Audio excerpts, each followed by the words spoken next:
안녕하세요. 김상철 목사입니다. 오늘은 마태복음 26장 6절에서 13절 말씀을 통해서 거룩한 부담감을 품어보자 라는 제목으로 새벽 묵상을 하도록 하겠습니다. 제가 본문을 읽겠습니다. 예수께서 베다니 나병 환자 시몬의 집에 계실 때에 한 여자가 매우 귀한 향유 한 옥합을 가지고 나와서 식사하시는 예수의 머리에 부으니 제자들이 보고 분개하여 이르되 무슨 의도로 이것을 흡의하느냐? 이것을 비싼 값에 팔아 가난한 자들에게 줄 수 있었겠도다 하거늘 예수께서 아시고 그들에게 이르시되 너희가 어찌하여 이 여자를 괴롭게 하느냐? 그가 내게 좋은 일을 하였느니라. 가난한 자들은 항상 너희와 함께 있거니와 나는 항상 함께 있지 아니하니라. 이 여자가 내 몸에 이 향유를 부은 것은 내 장례를 위하여 함이니라. 내가 진실로 너희에게 이르노니 온 천하에 어디서든지 이 복음이 전파되는 곳에서는 이 여자가 행한 일도 말하며 그를 기억하리라 하시니라. 아멘. 오늘 고난주간 수요일에는 예수님께 두 가지 중요한 일이 생깁니다. 하나는 마리아의 헌신이고 둘째는 유다가 예수님을 배반하게 됩니다. 좀 더 설명을 드리면 베다니에서 마리아가 매우 값비싼 향유를 예수님의 머리에 부으며 장례를 준비하는 행동을 합니다.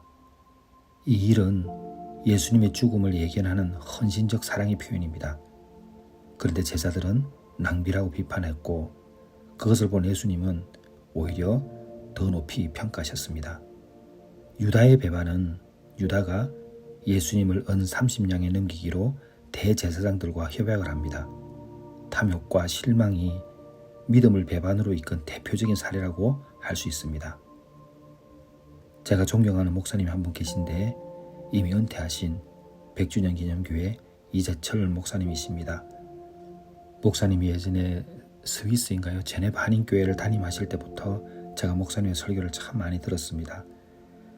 그리고 제가 부교육자로 있을 때도 새신자 반 또 성숙자 반 이 교재를 통해서 많이 가르치기도 했었죠.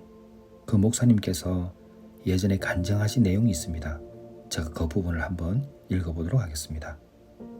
막내 아이가 초등학생일 때 혼자 지하철을 타고 꽤 먼 거리에 있는 치과에 다닌 적이 있었다. 아이는 치과 가는 날이면 즐거워했다. 학교 수업이 끝난 뒤 치과에 다녀오려면 상당한 시간이 소요되므로 오는 길에 뭔가 요기를 할 수 있도록 아내가 지하철 삭 위에 용돈을 주었기 때문이다. 어느 날 그날도 막내 아이는 엄마로부터 받은 5,000원을 들고 즐겁게 치과로 향했다.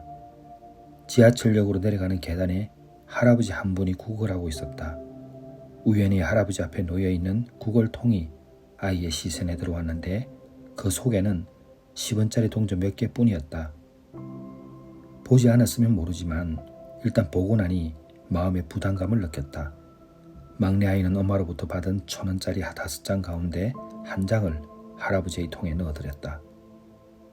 지하철 안에서는 찬송가가 울리는 카세트를 목에 건 맹인 할머니가 적선을 요청했는데 그분의 구걸통에도 동전 몇 개밖에 없었다. 역시 마음의 부담감을 느낀 막내 아이는 그 할머니께도 1,000원을 드렸다. 목적지의 지하철역에서도 거린 할아버지를 만난 막내 아이는 또다시 1,000원을 드렸다. 결국 그날 오뎅과 떡볶이에 라면까지 사 먹겠다는 야심찬 기대감으로 집을 나섰던 막내 아이는 왕복 지하철 삭설 지불하고 남은 돈으로 겨우 라면만 사 먹을 수 있었다. 그날 밤 아이로부터 그 이야기를 들은 나는 너 참 잘했다 라며 아이를 칭찬해 주었다.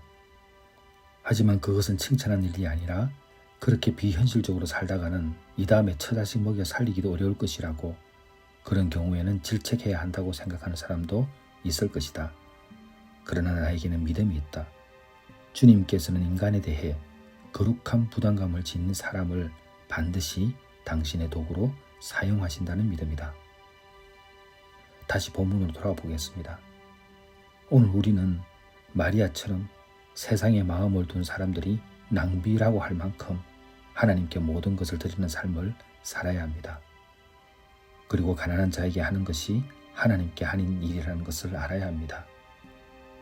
동시에 유다의 배반을 경계하고 탐욕과 실망이 우리의 신앙을 훼손하지 않도록 마음을 지키고 예수님의 길을 따르는 것이 중요합니다. 우리는 살아가면서 여유 있을 때 무엇인가 하기를 원합니다. 그러나 우리의 인생은 여유 있는 인생이 되기 어렵습니다. 그 여유는 바로 약자를 위해서 우리가 희생을 해야 하니까요. 우리 예수 믿는 사람들이 길을 가다가도 어려운 일이 있을 때에 그 돕고자 하는 건 잠시 그 천사와 같은 마음을 하나님께서는 기뻐하십니다. 우리가 예수를 믿고 살아갈 때에 믿지 않는 사람들에게 보여줄 수 있는 것은 따뜻한 마음입니다. 그것이 거룩한 부담감이죠. 오늘 우리가 살아가면서 다른 어떤 것보다 예수님께서 사셨던 그 삶을 돌아보고 이 시대에 예수님을 잘 믿는 사람들이 어떻게 살아가는지를 한번 생각해 봐야 할 것입니다. 고난주간 수요일은 우리의 선택이 어디에 있는지 돌아보게 하는 날입니다. 거룩한 부담감을 가지고 마리아처럼 사실 것입니까? 아니면 유다가 예수님을 은 30냥에 넘기기로 했던 그 삶을 이 땅에서 우리가 또 살아야 하겠습니까? 주님 앞에 헌신된 삶으로 나아가기를 주님의 이름으로 축원합니다. 기도하겠습니다. 하나님 아버지, 세상 사람들은 우리가 옳은 일을 할 때에 왜 그렇게 사느냐고 질책할 수 있지만 하나님께서는 거룩한 부담감을 가지고 있는 우리들을 반드시 사용하신다는 그 믿음을 잊지 말게 하여 주시옵소서. 예수님의 이름으로 기도드렸사옵나이다. 아멘.